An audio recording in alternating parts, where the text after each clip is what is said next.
Hello everyone, you are watching a snippet of the countdown program from August 21, 2023.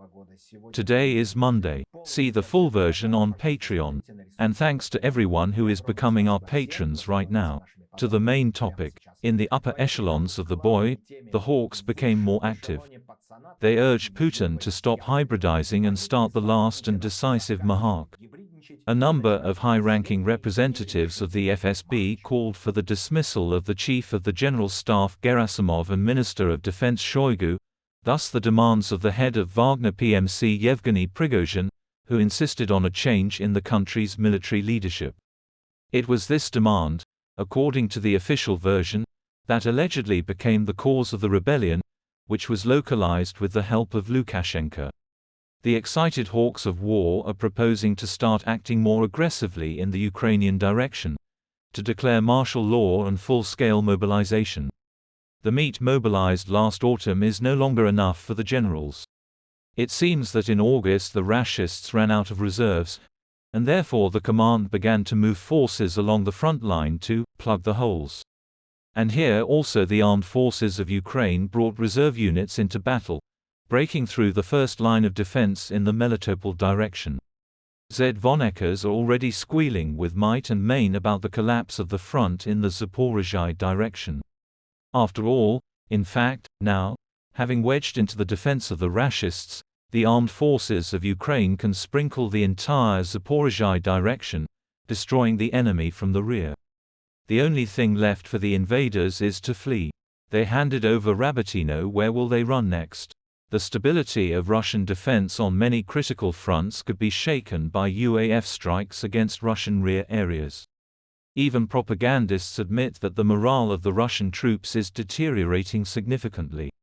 Of course, no one will tell the whole truth in the war, and the real state of affairs becomes known only after the fact, but it seems that the top generals are close to realizing the impending catastrophe and the impending defeat. That's why they are knocking on the bunker more and more insistently.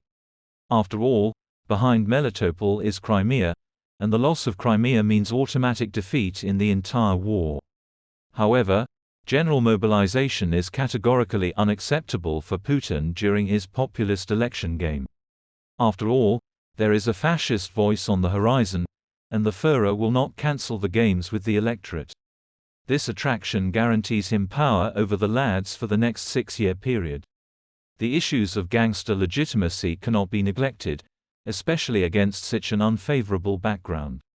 Not only did the space fairy tale Luna 25 crash into the firmament, but it is also necessary to maintain the illusion that the special operation is going according to plan. This is not a war, but an operation. And the operation can only end in success. She does not mean any defeat. The demands of the generals critically change the scenario, introducing martial law into it with the smell of the smoke of war, so the bald leader is more likely to choose some kind of hybrid solution again. See this and other stories in full on Patreon. Become our patrons now and look further in this program. Zelensky held talks in the Netherlands and Denmark. The Netherlands agreed to transfer 42 fighter jets to Ukraine. True, the Netherlands has not 42 combat-ready vehicles, as stated, but 24. Denmark has pledged to supply a total of 19 F-16 vehicles, but not immediately, but gradually.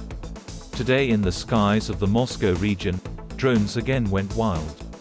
In the morning, the Rashists closed all 4 airports in the capital, and the propagandist Simonyan was frightened by the fact that a drone fell not far from her lair in the Istra district. It was noisy in Rostov too. Mokhnatnikov was reassured by the governor, who lied that it was not an explosion, but the transition of the aircraft to supersonic. While the war is going on, the cave is having fun as it can. A 1,600-meter-long Russian flag was unfurled in the Orenburg region, and the Chernozemfest festival ended in the Voronezh region. Culture gushed from every bonded puddle. A soft blocking of YouTube is being prepared in the cave. Rostelecom is testing a portal that will filter the content of the video service according to the rules of military censorship. After the political decision is made, it will take about 2 months to launch the filter from Rostelecom. Most of the population will soon be unable to watch YouTube using a VPN either. Blocking VPN services in Roskomnadzor is explained by concern for the personal data of Russians. And that is all. See the full program on Patreon. And thanks to everyone who is becoming our patrons right now. Hugs to all. See you on Thursday.